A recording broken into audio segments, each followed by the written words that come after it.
Good morning student. सेंटेंजल्स की online class में आज हम पुस्तक कृतिका से पार्ट 1 माता का आंचल पढ़ रहे हैं, जिसमें हमने आपको बताया था कि ये कहानी देहाती दुनिया उपन्यास से लिए गए इस अंश में ग्रामीण संस्कृति की झांकी प्रस्तुत की गई है, जिसमें ग्रामीण क्षेत्र के विभिन्न चरित्रों तथा बच्चों के शैशव काल के अनेक क्रियाकलापों का अत्यंत एवं मनोहारी ढंग से चित्रण किया गया है।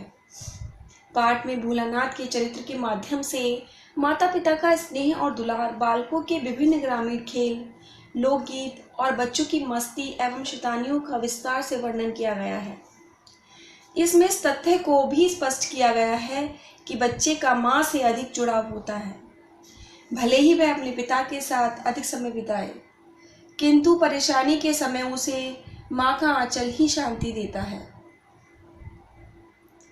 आत्म कथात्मक शैली में रचे गए इस उपन्यास का कथा शिल्प अत्यंत मौलिक एवं प्रयोगधर्मी है। देखिए आगे इसमें लेखक क्या कहना चाहते हैं। कभी कभी हम लोग बारात का भी जुलूस निकालते थे। यहाँ पर कौन है? इसमें लेखक अपने बचपन की बातों को बताते हुए कहते हैं भोलानाथ कि कभी कभी हम लोग बारात का जुलूस भी निकालते। कनस्तर का तंबूरा बजता, अमोले को घिसकर शहनाई बजाई जाती, टूटी चूहेदानी की पालकी बनती, हम समधी बनकर बकरे पर चढ़ लेते और चबूतरे के एक कोने से चलकर बारात दूसरे कोने में जाकर दरवाजे लगती, मतलब एक तरफ से जाकर दूसरी तरफ के दरवाजे पर जाकर लग जाती। वहाँ कांट की पटरियों से घिरे, गोबर से लिपे, आम और केले की टहनियों से सजाए हुए छोटे आंगन में कुल्हे का कलसा रखा रहता था। किसका? कुल्हे का कलसा रखा रहता था। वहीं पहुंचकर बारात फिर लौट आती थी। लौटने के समय खटोली पर लाल औहार डालकर उसमें दुल्हन को चढ़ा लिया जाता था। लौट आने पर बाबूजी ज्यों ही औहार उघाड़कर दुल्हन का मुख निहारने लगते, तो ही हम लोग हंसकर भाग जाते। देखिए यहाँ पर अपने बचपन की किस तरह से बड़ा सुंदर चित्रण किया है लेखक ने। थोड़ी देर बाद फिर लड़कों की मंडली जुट जाती थी। इकट्ठा होते ही राय जमती कि खेती की जाए। बस चबूतरे के छोर पर घिरनी गड़ जाती और उसके नीचे की गली कुआं बन जाती थी। मूंछ की बटी हुई पतली रस्सी में एक चुक्कड़ बांध गराड़ी पर चढ़कर लटका दिया जाता और दो लड़के बैल बनकर मोट खींचने लग जाते। चबूतरा खेत बनता, कंकड़ बीज और ठेंगा हल जोहाटा। बड़ी मेहनत से खेत जोते बोए और पटाए जाते। फसल तैयार होते देर न लगती और हम हाथों हाथ फसल काट लेते थे। काटते समय गाते थे, ऊंच नीच में बई क्यारी, जो उपजी सो भई हमारी। फसल को एक जगह रखकर उसे पैरों से रौंद डालते थे। कसोरे का सूप बनाकर ओसाते और मिट्टी के दिए के तराजू पर तोलकर राशि तैयार कर देते थे। इसी बीच बाबूजी आकर पूछ बैठते थे, इस साल की खेती कैसी रही भोलानाथ? बस फिर क्या, हम लोग ज्यों के त्यों खेत खलिहान छोड़कर हंसते हुए भाग जाते। कैसी मौज की खेती थी।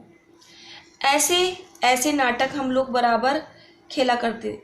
बटोही भी कुछ देर ठिठक कर हम लोगों के तमाशे देख लेते थे। जब कभी हम लोग ददरी के मेले में जाने वाले आदमियों का झुंड देख पाते, तब कूद कूद कर चिल्लाने लगते थे, चलो भाइयों, चलो भाइयों, ददरी सत्तू पिसान की मोटरी। अगर किसी दूल्हे के आगे जाती हुई औहारदार पालकी देख पाते, तब खूब जोर से चिल्लाने लगते थे। रहरी में रहरी पुरान रहरी, डोला की कन्या हमार महरी। इस बार एक बूढ़े बर ने हम लोगों को बड़ी दूर तक खदेड़कर ढेलों से मारा था। उस खसूट खबीस की सूरत आज तक हमें याद है। न जाने किस ससुर ने वैसा जमाई ढूंढ निकाला था। वैसा घोड़ा मुँहा आदमी हमने कभी नहीं देखा। आम की फसल में कभी कभी खूब आंधी आती है। आंधी के कुछ दूर निकल जाने पर हम लोग बाग की ओर दौड़ पड़ते थे। वहाँ चुन चुन कर घुले घुले गोपी आम चबाते थे। एक दिन की बात है, आंधी आई और पट पड़ गई। आकाश काले बादलों से ढक गए। मेघ गरजने लगे, बिजली कौंधने और ठंडी हवा सनसनाने लगी। पेड़ झूमने और जमीन चूमने लगे। हम लोग चिल्ला उठे, एक पैसा की लाई, बाजार में छितराई, बरखा उधरे बिलाई। लेकिन बरखा न रुकी और भी मूसलाधार पानी होने लगा। हम लोग पेड़ों की जड़ से धड़ से सट गए, जैसे कुत्ते के कान में अठही चिपक जाती है। मगर बरखा जमी नहीं, थम गई। बरखा बंद होते ही बाग में बहुत से बिच्छू नजर आए। हम लोग डरकर भाग चले। हम लोगों ने बेजू बड़ा ढीठ था। हम में से बेजू बड़ा ढीठ था। संयोग की बात, बीच में मूसन तिवारी मिल गए। बेचारे बूढ़े आदमी को सूझता कम था। बेजू उनको चढ़ाकर बोला, बुढ़वा बेईमान, मांगे करेला का चोखा। हम लोगों ने भी बेजू के सुर में सुर मिलाकर यही चिल्लाना शुरू कर दिया। मूसन तिवारी ने बेतहाशा खदेड़ा। हम लोग तो बस अपने अपने घर की ओर आंधी हो चले। जब हम लोग न मिल सके तब तिवारी जी सीधे पाठशाला में चले गए। वहाँ से हमको और बेजू को पकड़ लाने के लिए 4 लड़के गिरफ्तारी वारंट लेकर छूटे। इधर ज्यों ही हम लोग घर पहुँचे त्यों ही गुरुजी के सिपाही हम लोगों पर टूट पड़े। बेजू तो 9-11 हो गया, हम पकड़े गए। फिर तो गुरुजी ने हमारी खूब खबर ली। बाबूजी ये हाल सुना, वह दौड़े हुए पाठशाला में आए। गोद में उठाकर हमें पुकारने और फुसलाने लगे, पर हम दुलाने से चुप होने वाले लड़के नहीं थे। रोते रोते उनका कंधा आंसुओं से तर कर दिया। वह गुरुजी की चिरोरी करके हमें घर ले चले। रास्ते में फिर हमारे साथी लड़कों का झुंड मिला। वे जोर से नाचते हुए गाते थे। क्या गाते थे? माई पकाई गरर गरर पूहा, हम खाइब पूहा ना खेलब जुहा। फिर क्या था, हमारा रोना धोना भूल गया। हम हट करके बाबूजी की गोद से उतर पड़े और लड़कों की मंडली में मिलकर लगे वहीं तान सुर अलापने। मतलब हम उसी स्थिति में फिर खेलने लग गए। तब तक सब लड़के सामने वाले मकई के खेत में दौड़ पड़े। उसमें चिड़ियों का झुंड चल रहा था। वे दौड़ दौड़कर उन्हें पकड़ने लगे, पर एक भी हाथ ना आई। हम खेत से अलग ही खड़े होकर गा रहे थे, राम जी की चिड़ई, राम जी का खेत, खा लो चिड़ई भर भर पेट। हमसे कुछ दूर बाबूजी और हमारे गांव के कई आदमी खड़े होकर तमाशा देख रहे थे और यही कहकर हंसते थे कि चिड़िया की जान जाए, लड़कों का खिलौना। सचमुच लड़के और बंदर पराई पीर नहीं समझते। एक टीले पर जाकर हम लोग चूहों के बिल से पानी उलीचने लगे। नीचे से ऊपर पानी फेंकना था। हम सब थक गए। तब तक गणेश जी के चूहे की रक्षा के लिए शिव जी का सांप निकल आया। रोते चिल्लाते हम लोग बेतहाशा भाग चले। कोई औंधा गिरा, कोई अंटा चिट, किसी का सिर फूटा, किसी के दांत टूटे। सभी गिरते पड़ते भागे। हमारी सारी देह लहूलुहान हो गई। पैरों के तलवे कांटों से छलनी हो गए। हम एक सुर से दौड़े हुए आए और घर में घुस गए। उस समय बाबूजी की बैठक के औसारे में बैठकर हुक्का गुड़गुड़ा रहे थे।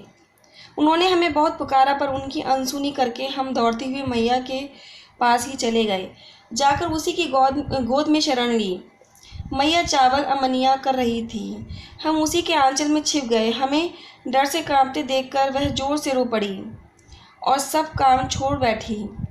अधीर होकर हमारे भय का कारण पूछने लगी। कभी हमें अंग भरकर दबाती, कभी हमारे अंगों को अपने आंचल से पहुंचकर हमें चूम लेती। बड़े संकट में पड़ गई। झटपट हल्दी पीसकर हमारे घावों पर थोपी गई। घर में कोहराम मच गया। हम केवल धीरे सुर से स स स कहते हुए मैया के आंचल में लुके जाते थे। सारा शरीर थरथर काँप रहा था। रोंगटे खड़े हो गए थे। हम आंखें खोलना चाहते थे पर वे खुलती ना थीं। हमारे कांपते हुए होठों को मैया बार बार निहारती, रोती और बड़े लाड से हमें गले लगा लेती। इस समय बाबूजी दौड़े आए। आकर झट से हमें मैया की गोद से अपनी गोद में लेने लगे, पर हमने मैया के आंचल की प्रेम और शांति के चंदोबे की छाया न छोड़ी।